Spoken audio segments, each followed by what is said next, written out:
Salut, c'est Théo de la chaîne Jumping Nation, bienvenue dans cette nouvelle vidéo. Dans cette nouvelle vidéo, on va parler de sommeil et je vais te donner 7 conseils pour mieux dormir.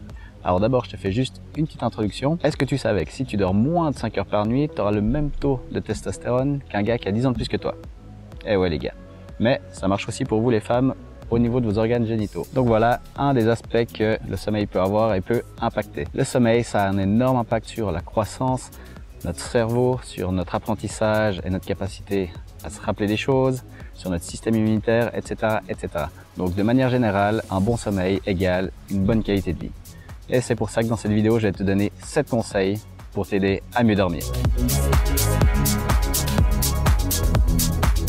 On attaque donc avec le premier conseil qui est avoir un horaire régulier, que ce soit le matin ou le soir, en semaine et le week-end. Pourquoi? Parce que ton sommeil, il est calqué sur le rythme circadien, sûrement que tu as déjà dû en entendre parler, qui est le cycle veille-sommeil. Ça veut dire que si un matin tu décides de dormir plus tard, ton heure de coucher, elle sera du coup décalée. Ça veut dire que tu devras aller te coucher plus tard, mais du coup, si tu te lèves le lendemain matin à la même heure, tu auras tes heures de sommeil qui seront réduites. C'est pour ça qu'il faut avoir un horaire régulier. Conseil numéro 2, le lit égale dormir plus sexe et c'est tout. Il faut que tu arrives à te mettre ça dans le crâne et que tu viennes pas manger sur ton lit, regarder des films sur ton lit, etc. Pourquoi? Parce qu'après, ton cerveau, il va pas faire la différence entre les moments où tu es réveillé et les moments où tu devrais dormir. Donc ça veut dire qu'il va assimiler l'éveil à ton lit.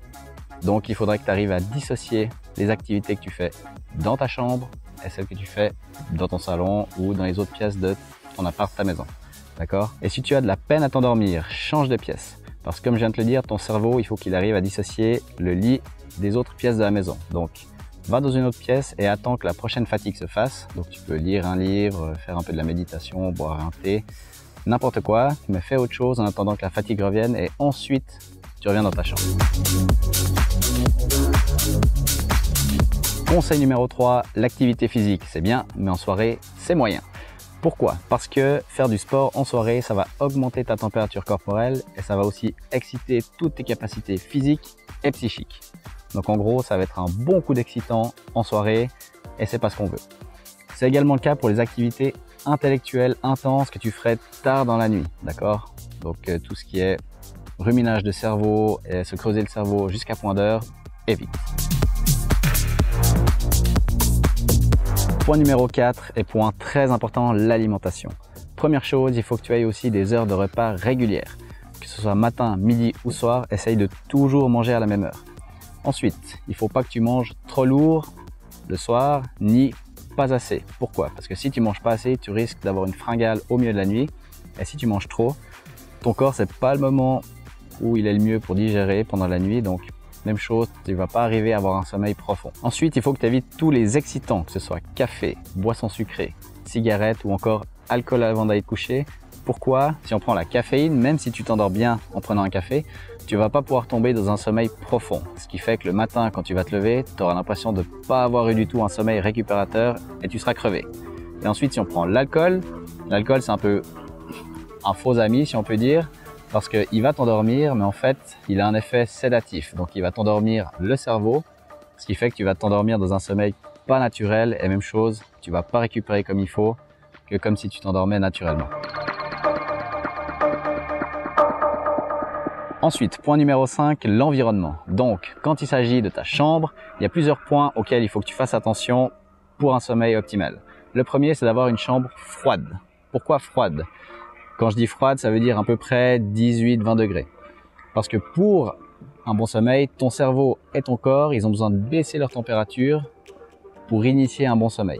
Donc c'est pour ça que tu trouveras toujours plus facile de t'endormir dans des endroits froids que dans des endroits chauds. Deuxième point, ta chambre, elle doit être sombre. Donc ça veut dire que 1 heure avant d'aller te coucher, il faut que tu éteignes toutes les grosses lumières de ta chambre et que tu déconnectes de tout ce qui est écran, lumière bleue. Pourquoi? Parce que dans un environnement sombre, ton corps il sécrète de la mélatonine, qui est l'hormone qui va te faire dormir. Et ce qui se passe, c'est que avec la lumière des écrans bleus, des Natel par exemple, ça va en fait empêcher cette production de mélatonine et de nouveau ton cerveau il va croire que c'est la journée, donc il va pas vouloir s'endormir. Et encore dernier point que tu peux régler dans ta chambre, le bruit. Si tu habites à côté d'une autoroute, ma foi tant pis. Tu peux t'acheter des boules caisses, mais le but ce serait quand même d'avoir une chambre tranquille où quand tu vas dans cette pièce, vraiment le calme plat et toutes les conditions optimales pour t'endormir. Point numéro 6, tout aussi important que les autres, évite la rumination. Tous les problèmes de la journée et de la journée de demain, tu les mets, je sais pas, au placard. Dès que tu rentres le pas de ta porte, de ta chambre, tu oublies tout et tu penses à rien. Ou alors à des choses plutôt agréables, d'accord?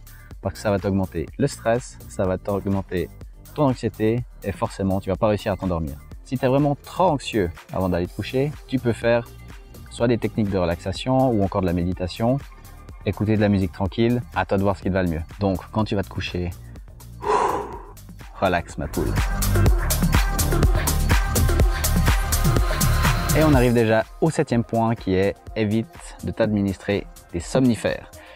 Ce que je veux dire par là, c'est que les somnifères, il faudrait que tu les ailles seulement sur avis médical. Deuxièmement, ce serait surtout à faible dose. Et quand il s'agit de somnifères, si tu as envie de les arrêter parce que tu en prends déjà, arrête pas tout d'un coup, d'accord? Il faut que ça se fasse progressivement.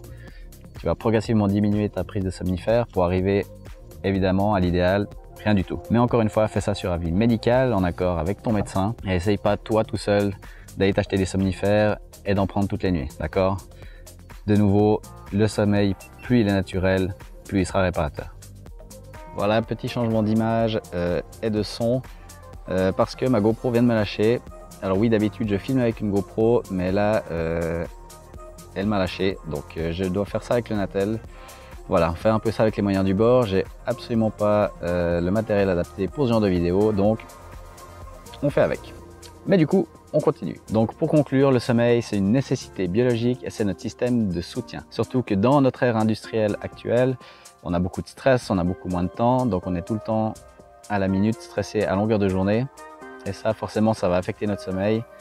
Et c'est un cycle un peu vicieux d'où on va mal dormir, donc le lendemain on sera moins bien, mais on aura plus de stress aussi, que ce soit au job, avec la famille, etc. etc. Et au fur et à mesure, eh bien, ce sera nocif pour nous. Comme j'ai déjà évoqué, le sommeil c'est un gros impact sur notre croissance, sur notre système immunitaire, sur le cerveau et notre mémoire. Donc ça peut nous éviter, avec un bon sommeil par exemple, de déclencher des maladies type Parkinson ou Alzheimer. Donc de nouveau hyper important.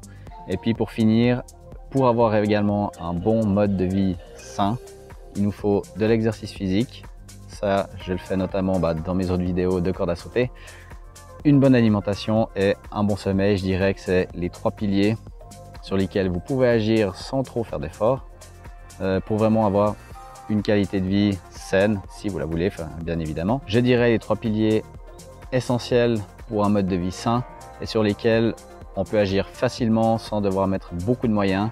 L'activité physique, comme je le montre avec mes vidéos, besoin seulement d'une corde à sauter et encore même pas besoin d'autant de matériel pour bouger.